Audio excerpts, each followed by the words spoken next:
The temperature is dipping, the leaves are turning, and the pumpkin spice lattes are beginning to close in. So fall is upon us. And that means for plenty of us, we're gonna be putting away our lightweight denim and getting out our wool and our thicker leather products, which is great. I love that. But of course, you know, I'm not one of those guys who pretends that I always wake up and intentionally put on, you know, like the coolest, most rare vintage stuff that I could possibly find. Plenty of times, lazy Sunday mornings, I want to throw on a hoodie and just be comfortable laying around the house. I think that's almost anybody. And especially with this whole COVID thing, plenty of people are just home and they're looking to be comfortable. So I own my fair share of hoodies. This one right here I just got. This is the new Carhartt Heritage Camo collection. It's pretty neat. So like they use this old camouflage that they found on eBay and scanned it in, and then they used it in different parts of different clothing items, and the hoodie happens to be one of them. Pretty neat stuff. So really, hoodies, they don't have to be these terrible things you buy at Costco that are like billowy and make you look like an amorphous blob. You can get decent hoodies. Of course, they do cost you a little bit. And you know what? Before I forget, why do some guys wear shorts even when the temperatures start to dip down? Like, you see that guy, it's 35 degrees out, and he's walking around and he's wearing shorts, but he'll wear a jacket. Like, what is that? Is that just brain damage? Now, even though I'm wearing a pullover right now, I actually do prefer the ones that zip up. And the reason is because if it gets a little warm, you can always unzip them and give yourself a little bit of air. Plus, when you go to take them off, the world doesn't get a good long look at your navel when you pull them over your head. So I actually prefer zip-up hoodies, and that's what we're gonna be talking about in this video. So I've brought out 3 of my favorite hoodies for you to consider for maybe your next one. And those 3 are the American Giant Classic Full Zip, the Flint & Tinder 10-year hoodie, and the Taylor Stitch Après hoodie, which I know that they only offer certain colors at certain times. Taylor Stitch is kind of strange with the way that they offer like limited things. Sometimes they come back around, sometimes they don't. So when this video comes out, hopefully that will be an option for you. But I'm gonna break down each one of these in their separate categories because I think they really fit 3 different needs and probably different people in different climates as well. So that way you can be more informed when you go and buy a new hoodie of your own. Let's start with the material. What are these actually made of?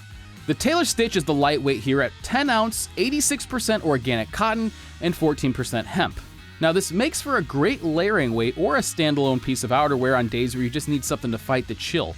Being 14% hemp, you get some additional strength there and a texture in a really good looking color. The American Giant comes in a little bit heavier at 13 ounces, 100% cotton fleece, and it's double layered in some places, including the hood for a bit more structure and warmth. Now this wears more like a jacket than a regular hoodie, and I mean that in a very complimentary way. It makes for probably the most formal hoodie that I've ever seen, and the fabric is nice and dense. The garment has some really nice weight to it. Now the heavyweight, by a large margin, is the Flint & Tinder, which is equal to the previous 2 combined at 23 ounces. That's 70% cotton and 30% poly fleece. It's a thick, yet surprisingly lightweight option, which makes for one heck of a great insulating layer, or of course a standalone outer layer. Now the hood is also double lined, and if you're in a cold environment, stop right here. This is the one for you. Now, each one of these hoodies is a bit different in makeup, which makes them so cool, unique, and well-suited for different climates and styles.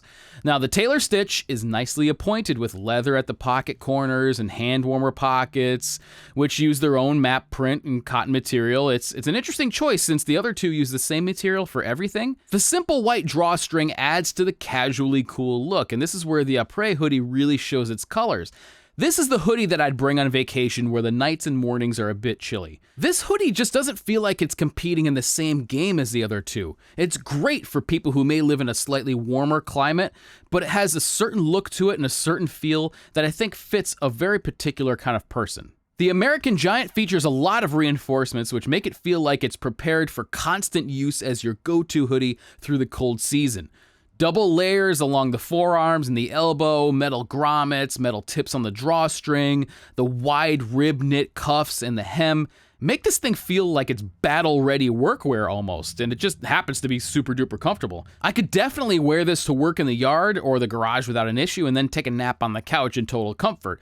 It's also, as I mentioned before, the most formal of the bunch with a nicely structured look. The Flint and Tinder is a bit different than the others in that it's more of an athletic cut with raglan sleeves, and it's also in a medium. I ordered this in a medium based on the sizes that they gave me on the website. The other two, the Tailor Stitch and the American Giant, are in large. Now, this one definitely fits a bit tighter than the other two, but I think it fits well, and that's just something to consider. Make sure you look at the measurements before you order any of these. The American Giant seems to have some more room in the chest, whereas the Flint and Tinder is less tapered. But in order to get a slimmer fit, it's best to size down. Now, as I mentioned, I went with a medium of this hoodie, which is definitely more form-fitting. And now we're down to the origin and the price of these things. The American Trench is, of course, made in the USA, as the name would suggest, and it costs $112. The Flint and Tinder is also made in the USA and costs $4 less at $108. The Tailor Stitch is again an outlier, being made in China and the most expensive of the bunch at $118. But really, think about it. These are all within $10 of each other. So price really shouldn't be the determining factor if you're on the fence about any three of these. More than likely, for most of you, being made in China will be a turnoff, and you'll opt for one of the made in the USA versions. Now, inevitably, there'll be somebody in the comments who says, well, over $100 for a hoodie, I could buy one at Costco for, a 5-pack for $25 or something. That might be the case, and go ahead, feel free to do that. But chances are, if you're watching this channel, you expect a bit more from your clothing, and you're willing to save and then buy something that's really worth having. Of these three, which one would I choose? Well, of course, that does depend on the situation. The Flint and Tinder is just too thick to be used if you live in a warm climate. Even in the coldest days, it's going to seem like it's really, really warm, and it is. It's thick, and it's heavy. That's great for guys like me who live up here in New England because it gets pretty damn cold up here, and I've worn this thing underneath jackets, and it's a great, great insulating layer. Now, that being said, it's not my favorite.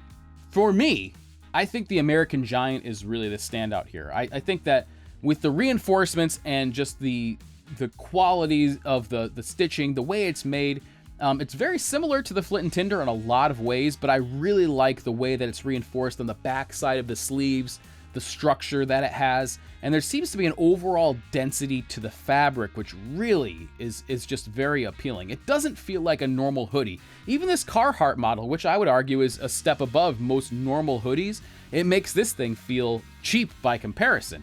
It's just thick, dense, put together beautifully, has, metal hardware and all that, so it just feels more robust. And I think that the company American Giant is one that I really kind of slept on until I got this. I know people have mentioned them in the comments before, but, to be honest, I really don't need any more clothes, so it's kind of hard to argue with. Now, the other thing is I want to make sure that you don't discount the Tailor Stitch, okay? I know that being made in China and the most expensive of the group here may be seen by some, and I understand it as to its detriment, but if you're somebody who is in a warm climate or you're just looking for something that's super casual, the other two are almost a little bit too much for you, I don't think you'd be disappointed if you got this. While it is made in China, I have noticed that Tailor Stitch quality seems to be very good, with very few exceptions. Now, there are a couple others that I would like to try. The 1620 workwear hoodie, I think it's called the Ultimate Hoodie, and the 316 Ultimate Hoodie. I would love to give those a shot at some point. Those, I think, both are actually pullover. Maybe the 316 is a zip-up. And also, I just saw that Brave Star came out with a pullover as well, which looks really nice. So there's a lot of great options out there. These are just three of the ones that I had on hand, which I thought would be a good point of reference for you. So if you want to go ahead and get any of the ones, I've listed and linked them in the description below. Those are affiliate links. I get a small commission. They don't cost you anything. They support the channel, and I love you for using them. So thank you very much. And thank you for watching. Really do appreciate it. I know I say that every time. It rolls off the tongue like it's something that I don't really put any thought into, but I really do appreciate it. You could be anywhere watching any video, and this is the end. So you're here still watching this video, and I do appreciate every single person who watches my videos. Thank you very much. Catch you next time.